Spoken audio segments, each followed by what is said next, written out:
Well hello everybody, welcome to रॉयजिक way. रॉयजिक way के यूट्यूब चैनल पर आप सभी लोगों का स्वागत है, अभिनंदन है। वेल डियर स्टूडेंट्स, आज का वीडियो संबंधित है इंपैरेटिव सेंटेंसेस। इंपैरेटिव सेंटेंस जिन्हें आप भली भांति जानते हैं, यदि नहीं जानते तो समझ लीजिएगा। इंपैरेटिव सेंटेंसेस का मीन्स होता है आज्ञात्मक वाक्य, आदेशात्मक वाक्य, सुझावात्मक वाक्य या प्रार्थनात्मक वाक्य। यानी ये 4 और 5 पॉइंट्स की बातों की चर्चा करते हैं। फिलहाल हमारा उद्देश्य यहाँ पर अनुवाद करना, ट्रांसलेट करना नहीं है। हम चर्चा कर रहे हैं कि आखिर इस प्रकार के सेंटेंस, इंपैरेटिव सेंटेंसेस, यदि कॉम्पिटिटिव वर्ल्ड में आपके सामने होते हैं उपस्थित, तो कैसे आप उनको धराशायी करेंगे, कैसे आप उन्हें अपने पक्ष में टर्न करेंगे, मोड़ेंगे, ताकि आपको आपके अकॉर्डिंग मार्क्स प्राप्त हो सके और आप अपनी किस्मत को बना सकें, चमका सकें, उसका निर्माण कर सकें। क्योंकि जो जीता वही सिकंदर के नाम से चर्चा इस प्रोवर्ब में की जाती है। तो जल्द से जल्द जॉब को कर लीजिएगा अपनी मुट्ठी में, ताकि आने वाला वक्त आपका हो। तो वेल डियर स्टूडेंट्स, हम चाहते हैं कि यदि आप किसी भी वनडे एग्जाम्स की तैयारी कर रहे हैं, उस प्लेटफॉर्म पर आप लैंड कर चुके हैं, तो फिर निश्चित तौर पर यह वीडियो आपके लिए बेहद अच्छा साबित हो सकता है, फ्रूटफुल साबित हो सकता है। तो इसके लिए आपको करना क्या है, वीडियो को अंत तक देखिएगा। वीडियो को अंत तक देखेंगे तो सारा कॉन्सेप्ट, पूरा कॉन्सेप्ट आपकी समझ में स्पष्ट हो जाएगा। तो चलिए स्टार्ट करते हैं वीडियो को। हम यहां देख रहे हैं इंपैरेटिव सेंटेंसेस, जिन्हें हम एक्टिव से पैसिव में चेंज करना आज सीखेंगे। क्योंकि ज्यादातर वनडे एग्जाम्स में, चाहे हम एनडीए की बात करें, स्टीडीएस की बात करें, एमएनएस की बात करें, एयरफोर्स की बात करें, नेवी वगैरह का बात करें, या फिर आईएएस पीसीएस जैसी परीक्षाएं हैं, उन सब की बात करें, एसएससी सीजीएल वगैरह के एग्जाम्स होते हैं, टीजीटी पीजीटी के एग्जाम्स होते हैं, उन सभी में ये आपकी मदद करने जा रहा है।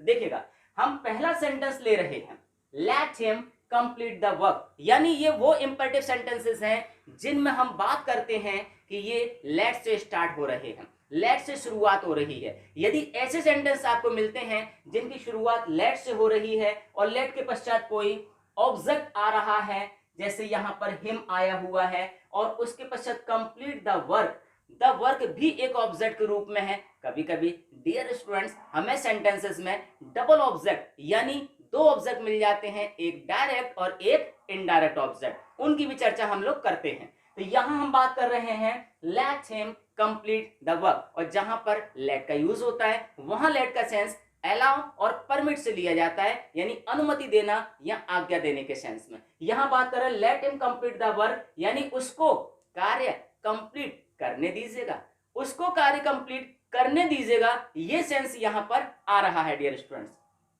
तो सेंटेंस को हम पैसिव में चेंज करेंगे, कैसे करेंगे, आइए इस बात को हम देखते हैं एग्जाम्पल की मदद से। तो वो कैसे होगा, लेट हिम। अब जब यहां लेट लगा हुआ है तो लेट को हम मूव यहां से नहीं करा सकते, लेट को हम यहां से रिमूव नहीं करा सकते, लेट बना ही रहेगा। कैसे, जैसे हमने यहां पर पैसे में लिया और लेट का लेट ही रहेगा, और इसके तुरंत बाद हम लेट है, लेट के तुरंत बाद यहां पर ये ऑब्जेक्ट आना है, लेट द वर्क, है ना, लेट द वर्क। देखते हैं, late the work.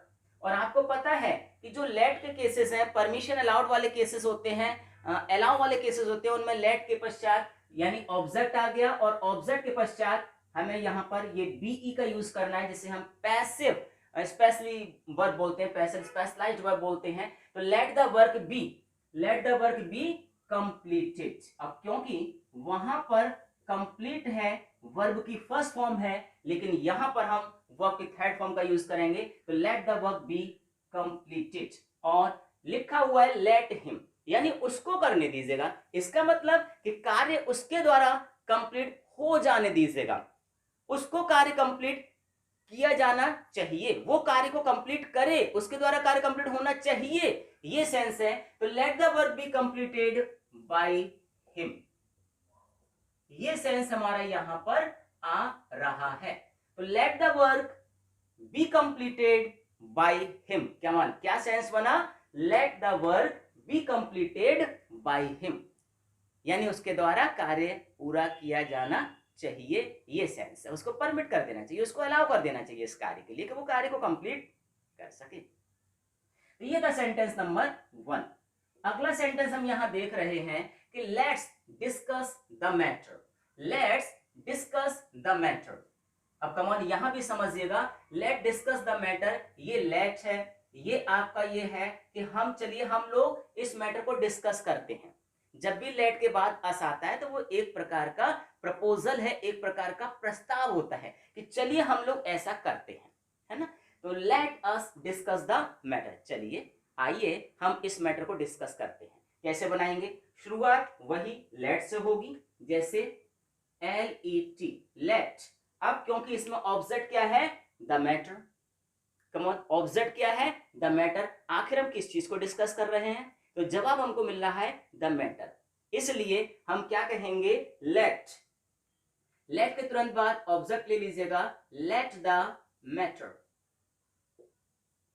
Let the matter, और ये पैसिव वर्ब का यूज करेंगे बी, साथ में हमारा मेन वर्ब का जो थर्ड फॉर्म है, तीसरी अवस्था का यूज करेंगे, let the matter be discussed. अब क्योंकि ये हम सभी के द्वारा होना है, ऐसा प्रपोजल है, प्रस्ताव है, लेट अस, चलिए चलते हैं, हम सभी के द्वारा हो रहा है, तो किसी एक व्यक्ति के द्वारा तो ये कार्य हो नहीं रहा है। जैसे वहां लेट हिम बोला, हमने एक व्यक्ति के लिए बोला, तो हमने यहां बाय हिम का यूज किया, लेकिन ये किसी एक व्यक्ति के द्वारा संपन्न नहीं हो रहा है, इसलिए डियर स्टूडेंट्स यहां पर बाय हिम या बाय अस जैसे वर्ड्स का लिखना आवश्यक नहीं है। Let the matter be discussed, यहीं पर यह सेंस कंप्लीट हो जाता है कि चलिए मैटर को डिस्कस किया जाना चाहिए। Let the matter be discuss, matter को, मामले को डिस्कस किया जाना चाहिए, उस पर चर्चा की जानी चाहिए, उस पर बहस की जानी चाहिए, है ना। तो ये हो जाता है आपका sentence number 2, let the matter be discuss. Let the matter be discussed, third form आनी है हमेशा, ये ध्यान रखना ही होगा। अगला सेंटेंस है लेट अस वर्क टुगेदर। अब आप बताइए कि लेट अस वर्क टुगेदर में ऑब्जेक्ट क्या है डियर स्टूडेंट्स? इसमें ऑब्जेक्ट क्या लग रहा है आपको? लेट, नो, अस, नो। अब यहां पर भी वही एक प्रपोजल है, एक प्रस्ताव है कि आइए चलते हैं और साथ साथ कार्य करते हैं, आओ हम सब मिल करके साथ साथ कार्य करें। किसी एक व्यक्ति के लिए ऐसा नहीं कहा जा रहा डियर स्टूडेंट, और इसलिए हम इसे कैसे बनाएंगे? It is suggested. किससे शुरुआत करेंगे? इट इज सजेस्टेड से शुरुआत करेंगे। अब यहां पर लेट नहीं होगा, क्यों नहीं होगा? क्योंकि यहां पर कोई ऑब्जेक्ट नहीं है, ये मेन वर्ब है यहां पर, है ना। तो हम बोलेगा it is suggested, it is suggested that. अब क्योंकि यहां पर अस ऑब्जेक्ट के रूप में है, तो अस का जो सब्जेक्टिव केस होता है वो क्या होता है? वी होता है, इसलिए कार्य कौन करेगा? हम लोग करेंगे। कार्य कौन करेगा? हम लोग करेंगे। अस के स्थान पर वी का यूज हो जाएगा, तो it is suggested, it is suggested, it is suggested, suggested, है ना, that, it is suggested that we should. जब भी लेट अस का केस आता है तो वहां पर आप दैट वी शुड का यूज करते हैं। कम ऑन, किसका? दैट वी शुड, है ना। तो it is suggested that we should, क्या है? Work together, that we should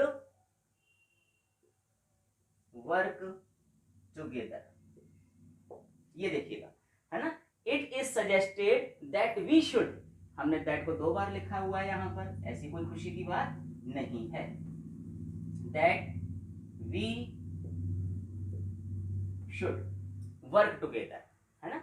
it is suggested, तो जब भी लेट अस आए तो उसे हम इट इज सजेस्टेड जैसे सेंटेंस के पार्ट से स्टार्ट करते हैं डियर स्टूडेंट। तो इट इज सजेस्टेड यानी ऐसा सुझाव दिया जाता है हम सभी के माध्यम से that we should work together, कि हम लोग साथ साथ कार्य करें, हमें साथ साथ कार्य करना चाहिए। और यहां बोल रहे हैं हम लोग लेट्स वर्क टुगेदर, आइए मिलजुल करके काम करते हैं।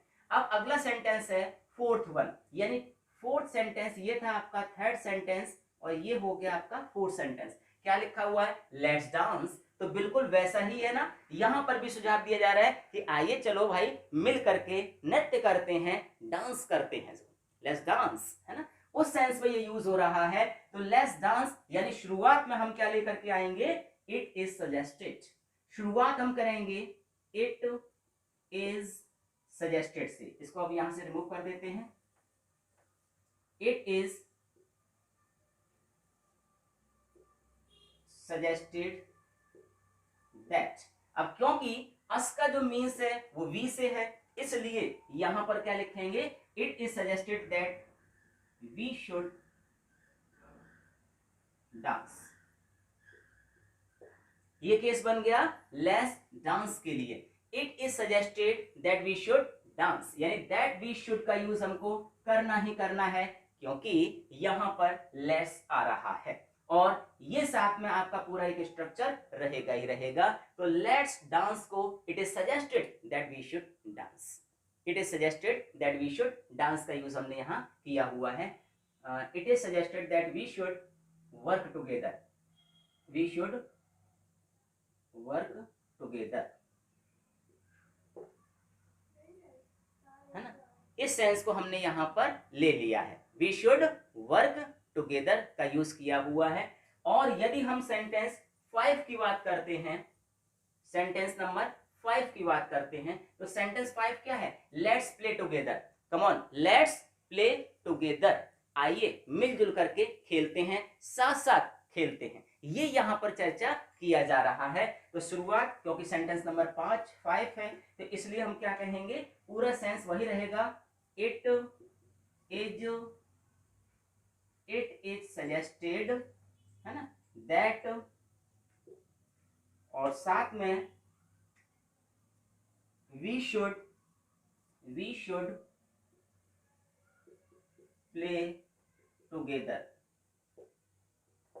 है ना, ये सेंस यहां पर आ रहा है कि it is suggested that we should play together, यानी ऐसा सुझाव दिया जाता है हम सभी के माध्यम से कि हम लोग साथ साथ खेलें, ये चर्चा है यहां पर। अगला सेंटेंस है लेट्स मूव देयर, तो लेट्स मूव देयर जो हमारा 6 सेंटेंस है, इसको भी हम किस तरह से चर्चा में लेंगे, लेट्स मूव टुगेदर, यानी कि लेट्स मूव देयर का सेंस है, तो हम क्या बोलेंगे कि it is suggested that we should move there, come on, क्या कहा हमने यहां पर, हमने कहा यहां पर it is suggested that we should move there, it is suggested that we should move there, तो यहां लेट अस मूव को हम इस तरीके से फॉर्म कर सकते हैं। तो वेल डियर स्टूडेंट्स, ये था आज का वीडियो जो संबंधित था एक्टिव एंड पैसिव वॉइसेस से, जिसमें हम यूज कर रहे थे लेट का, कम ऑन किसका, लेट का यूज हो रहा था।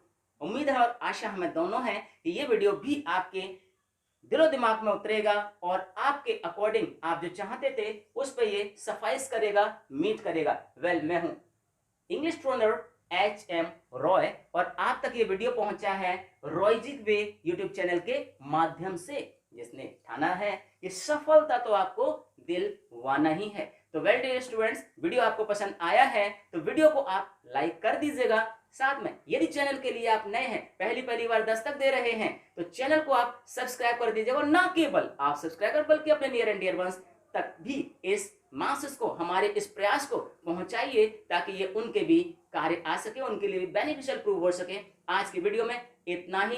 Thank you for watching this one. जय हिंद, जय भारत।